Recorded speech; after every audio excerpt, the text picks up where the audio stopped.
Please help me welcome Grant Lyon.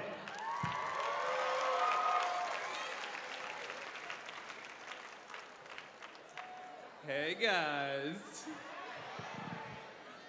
I am gonna come right out and say it. I am addicted to fireworks, okay? I have actually been arrested 3 times in my life for doing fireworks. I've never been arrested for anything else 3 times for doing fireworks. And we have a 3-strike rule in this country. So I almost went to jail for doing fireworks. Are you kidding me? What would that have been like? Hey, punk, what are you in here for? Sparklers! It was badass. I was all like,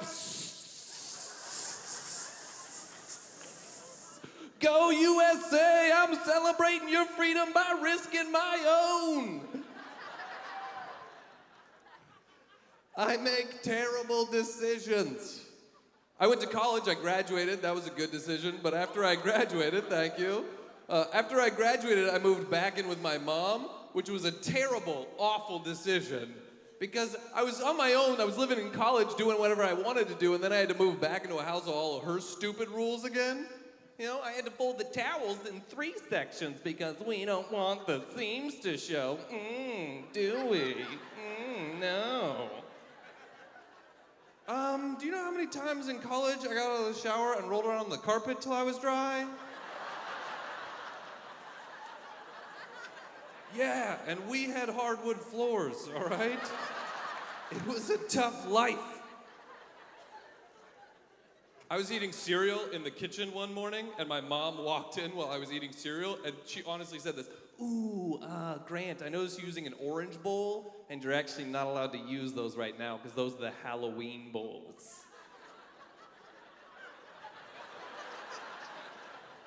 Are you kidding me?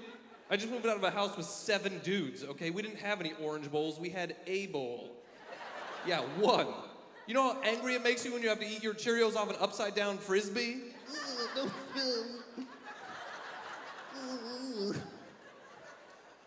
The only other option was to dunk each Cheerio individually in a glass of milk. Stupid roommates, late for class. Seriously, I make terrible decisions. I am 27 years old. I do not own an iPod. Don't own an iPod at this point in my life. I still walk around holding a giant CD player that I have to load and unload with compact discs. Half the people in the room right now probably don't even know what that is. I'm not stupid, though. I'm not stupid. I keep my CD player tucked away in my jacket pocket so nobody can see it, and then I wear white iPod headphones. For the first time in my life, I actually want to get mugged just to see the look on that dude's face. That would be hilarious. He's like, hey, punk, give me your iPod. And I'm like, oh, you mean this old thing? And he's like, damn, is that a Sanyo? And I'm like, for real, you want to hear some Boys to Men?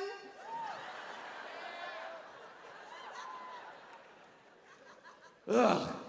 I have a birthday coming up, actually, which I'm not that happy about it. Because, like, I loved my birthday when I was a little kid. Because when you're a little kid, you get to ask for fun, exciting birthday presents all the time. Like Super Soakers or Nintendo games. But now that I'm an adult, I hate asking for presents because I'm poor, which means I can't ask for fun birthday presents. I have to ask for, like, boring, practical things that I can't afford to pay for myself.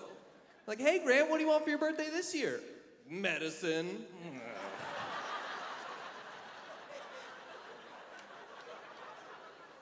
Claritin would be nice, but I'm hoping for some Vicodin because that has street value. These glasses, this was actually my birthday present from my mom a year ago. My glasses were my birthday present. Whoa, exciting. Not only is that true, I had to go pick them out with my mother 2 weeks before my birthday, and then she insisted I wasn't allowed to have them until the actual day of my birthday. Yeah, we don't want to help somebody with their failing eyesight as quickly as possible. No, walk into more things. It's hilarious. She wasn't even happy about me going with her to pick them out. She was like, well, if you come with me, it's going to ruin the surprise. Mother, I can't see. Everything is a surprise. And then she insisted on wrapping the gift that I knew that I was getting. So like the day of my actual birthday, she comes out with this like wrap present, like, I wonder what this could be. Exciting. As I go to pull off the wrapping paper, my mom says, whoa, whoa, whoa. Aren't you gonna read the card first? No, Mother, I'm not. The glasses I need to read the card are in this box. You know this. My dad's even crazier. My dad is 66 years old. He has never had a sip of alcohol in his entire life. What? That's crazy to go that long. I love it though. I do, because he's so naive about alcohol, he doesn't even know what it looks like to be drunk. I can stumble into his house at like 3 a.m. just like wasted, like knocking over furniture. He's like, oh my God, are you okay? I'm like, my allergies are killing me.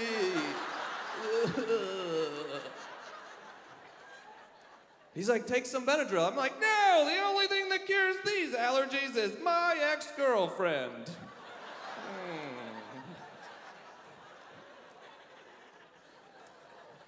I like fun. I like fun, guys. Guys, that's what I like doing. I like having fun. I love parades. Like, I love like dressing up in public with like strangers and stuff like that. I think it's like the most fun thing to do.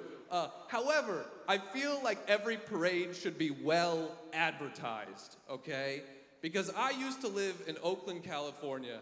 And in Oakland, California, every year in the month of October, they have a zombie parade.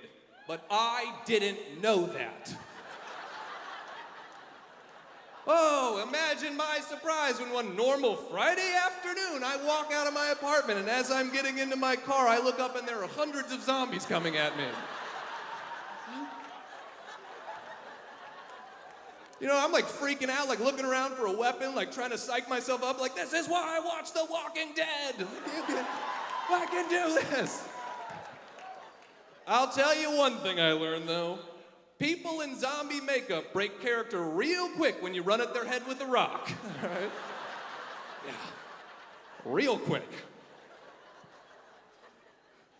I was hanging out with some friends drinking recently, and my buddy said the phrase, woo, let's party like it's 1999. No. 1999 wasn't even a good year, okay? If we're gonna pick a year in this nation's history to party like, let's at least pick a good year, you know? Woo, let's party like it's 1913. Oh, yeah. 1913 was the cat's meow. I mean, for real, right? 1913 was a great year. It was the first year of Woodrow Wilson's presidency. He brought an idealism to the office that's seldom been matched.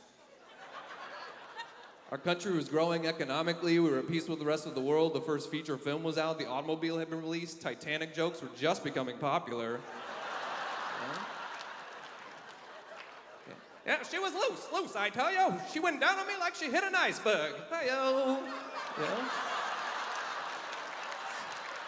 It's a great year. Great year.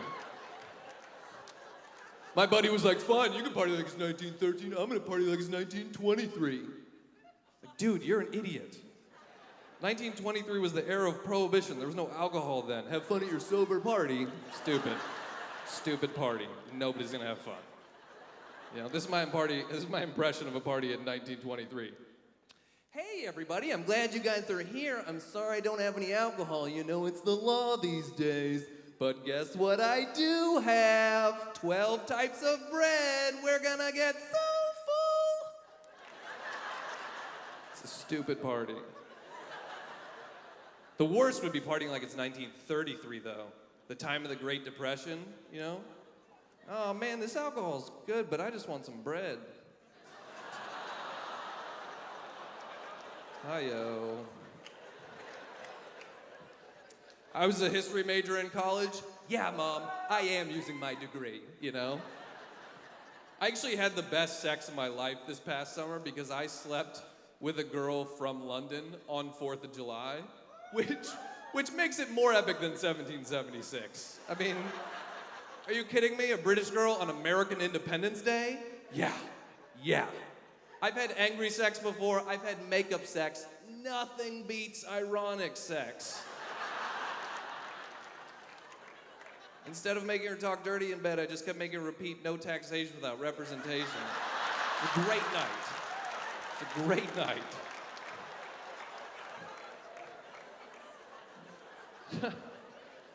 I am a romantic at heart, okay? I am. But I have learned that there is a fine line between being romantic and being creepy, and I do not know where that line is. It's like, surprise, I brought you roses. How did you get in my house? I'm calling the police. I cut your phone line so we could be together forever.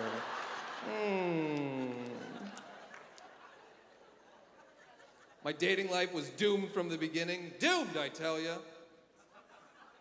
Growing up, I lived on a street called Man Love. That was the name of the street that I lived on. Man Love was the name of the street that I lived on. Have you ever played that game, like where you try to come up with your porn name, you know? Right, you take your pet's name and your street name and you put them together. Ha ha ha, that's fun for the whole family. Yeah, I didn't get too many roles with the name Buttercup Man Love, all right?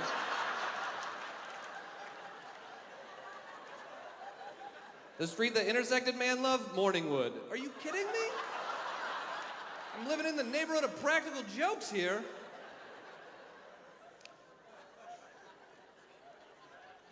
I don't even want kids myself. Like, that's a decision that I've thought about a lot. I actually love kids. It's a lot of responsibility, and I don't think I want to do it myself. But when I tell that to people, they say stuff like, oh, that's being selfish. You don't want kids, you're just being selfish. What? I don't agree with that logic. Not wanting a baby is not selfish. It would be selfish if I wanted all the babies. Like, what? I'm not a weird baby collector. What are you talking about? The worst thing people say is that, like, oh, you can't love a kid until you have one. Yeah, but if you don't have one, you can hate all of them, okay?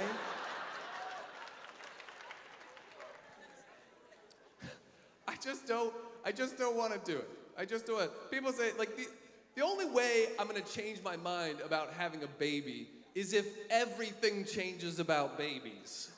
You know? Like, until a baby could, like, take care of himself and do everything an adult could do, then maybe I'd have one.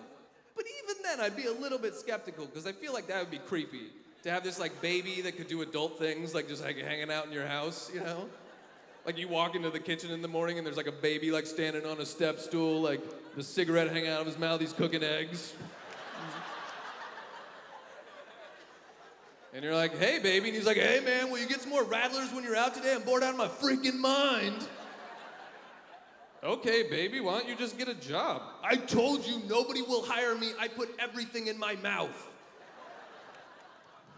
All right, baby. The worst thing people say, though, is that, like, oh, the act of childbirth is beautiful. It's so beautiful. Wrong again, okay? When I was in 5th grade, I had to watch a sex education documentary of a woman giving birth. Did you have this in your sex education classes? We had to watch documentary footage of a woman giving birth, and that suggested otherwise, okay? I couldn't handle this. 10 years old. That's way too young to be watching this sort of thing. This is a true story. There was a kid in my class. It was too much for him. He was watching the video of a woman giving birth. He threw up into his hand, looked around to see if anybody else saw, and then put it in his pocket. Beautiful things don't make people do that. Nobody in the history of the world has ever been like, oh my God, this sunset is gorgeous. Look at the reds and blues. I'll save that for later. I'm so sick of racial stereotypes in this country. There's so many of them. They're so dumb. If I ever have my own kid for whatever god-awful reason, I want to use him to mess with racial stereotypes. I hope my kid turns out to be super white. Like, I'm talking like freckles, red hair, burns if he goes outside for 5 minutes type of white. And I'm gonna name him Tyrone.